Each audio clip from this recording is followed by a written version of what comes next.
தீபாவளி பண்டிகையை ஒட்டி இங்கே டி நகரில் உங்களுக்கு தெரியும் நிறைய ஒரு மார்க்கெட்டிங் பிளேஸு நிறைய கூட்டம் இருக்கும் அப்படின்றதுனால அந்த கூட்டத்தை கட்டுப்படுத்துறதுக்கு ரொம்ப பாதுகாப்பு ஏற்பாடுகள் பண்ணியிருக்கோம். இந்த பாதுகாப்பு வந்து முக்கியமான நோக்கம் என்னென்னா இந்த கூட்ட நெரிசலில் வந்து யாரும் கஷ்டப்படக்கூடாதுன்றதுக்காகவும் ப்ளஸ் குற்றங்கள் நடக்கக்கூடாதுன்றதுக்காகவும் இந்த பாதுகாப்பு ஏற்பாடுகள் பண்ணியிருக்கு.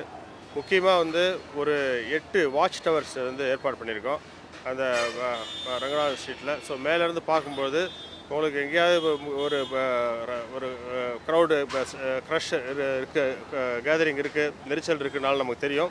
ப்ளஸ் குற்றவாளிகள் யாராவது இருந்தாலும் நமக்கு விசிபிளாக அவங்கள பார்க்க முடியும். இது போக ஒரு 90 நிறைய ஏற்கனவே இங்கே கேமராஸ் இருக்குது. அது போக ஒரு 90 ஸ்பெஷல் சிசிடிவி கேமராஸ் வந்து வச்சுருக்கோம்.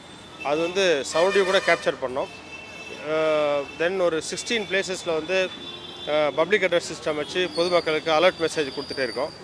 இது போக ட்ரோன்ஸ் பயன்படுத்துகிறோம். கூட்டத்தை வந்து எவ்வளோ கூட்டம் இருக்குது அப்படின்றத கண்காணிக்கிறதுக்கு ட்ரோன்ஸ் பயன்படுத்தியிருக்கோம்.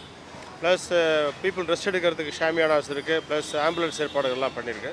ஸோ ஒவ்வொரு வருஷமும் பண்ணுற மாதிரி இந்த வருஷமும் ஒரு சிறப்பான பாதுகாப்பு ஏற்பாடு பண்ணியிருக்கோம். இந்த வருஷமும் வந்து குற்றம் வந்து நடக்காமல் நல்லபடியாக நடக்கணும் அப்படிங்கிறதுக்காக இந்த ஏற்பாடெலாம் பண்ணியிருக்கோம்.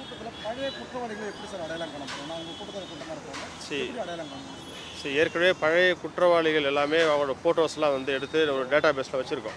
நம்மள்கிட்ட வந்து இருக்க கேமராஸ் எல்லாமே வந்து ஃபேஸ் ரெகக்னிஷன் சாஃப்ட்வேர்னு சொல்லி அது எம்பெடட் இருக்குது. ஸோ பழைய குற்றவாளிகள் வந்தால் அது அலர்ட் பண்ணோம், அந்த கேமராவே அலர்ட் பண்ணோம். அந்த ஏற்பாடு நாங்கள் வச்சுருக்கோம். வேறு என்னென்ன மாதிரி சார் ஒரு பேரண்ட் வந்து குழந்தைகளை கூப்பிட்டு வராங்க, அவங்க நிறைய எடுத்துகிட்டு வராங்கன்னா அதுலேருந்து எப்படி அவங்க எதுவும் குற்றங்கள் நடக்காமல் இருக்கிறது என்னென்ன பண்ணுறோம்? நாங்கள் என்ன சொல்கிறோம், விமன் வரும்போது கழுத்தில் ஒரு ஸ்கார்ஃப் கட்டிட்டு வர சொல்கிறோம். இந்த செயின் ஸ்நாச்சிங் இதெல்லாம் இல்லாமல் இருக்குன்றதுக்காக ஸ்கார்ஃப் கட்டிட்டு வர சொல்கிறோம். ப்ளஸ் குழந்தைங்களுக்கு வந்து வரும்பொழுது குழந்தைங்களுக்கு கையில் வந்து ஒரு ரிஸ்ட் பேண்ட் ஒன்று போடுறோம்.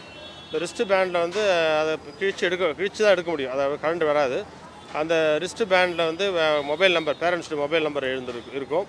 ஸோ குழந்தைங்க யாராவது மிஸ் ஆகிட்டாலும் அதை பார்க்கக்கூடிய போலீஸ் அதிகாரிக்கு கண்டிப்பாக தெரிஞ்சிடும் யாருடைய குழந்தைன்னு சொல்லிட்டு அது இமீடியட்டாக வந்து அவங்கள்ட்ட ஹேண்ட் ஓவர் பண்ணுறது ஏற்பாடு பண்ணிடுறோம். முக்கியமாக இந்த கூட்டத்தில் போக்குவரத்து நெரிசல் தான் அதிகமாக இருக்குது தீபாவளி பார்க்கிங் வசதிகள் அதெல்லாம் என்ன மாதிரி? ஸோ நம்ம காவல்துறையினுடைய டிராஃபிக் வந்து டிராஃபிக் டிபார்ட்மெண்ட் வந்து நிறைய பார்க்கிங் அரேஞ்ச்மெண்ட் பண்ணியிருக்காங்க. இங்கே யூஸ்வலாக வந்து இந்த ராமகிருஷ்ணா ஸ்கூல் ப்ளஸ் இந்த பார்க்கு சோமசுந்தரம் பார்க்கு இந்த எல்லா இடத்துலையும் வந்து பார்க்கிங் வசதி ஏற்பாடு பண்ணியிருக்காங்க. ஸோ வரவங்களும் வந்து இங்கே பர்ச்சேஸ் பண்ண வரவங்களும் எல்லோரும் கரெக்டாக கடைக்கு முன்னாடியே போய் வண்டி நிறுத்தி வந்து பர்ச்சேஸ் பண்ணணும்னு நினைக்காம பார்க்கிங்கில் விட்டுட்டு வந்து பர்ச்சேஸ் பண்ணிட்டு போனால் அவங்களுக்கும் வந்து இந்த அனுபவம் வந்து ரொம்ப நல்ல சுகமான அனுபவமாக இருக்கும்.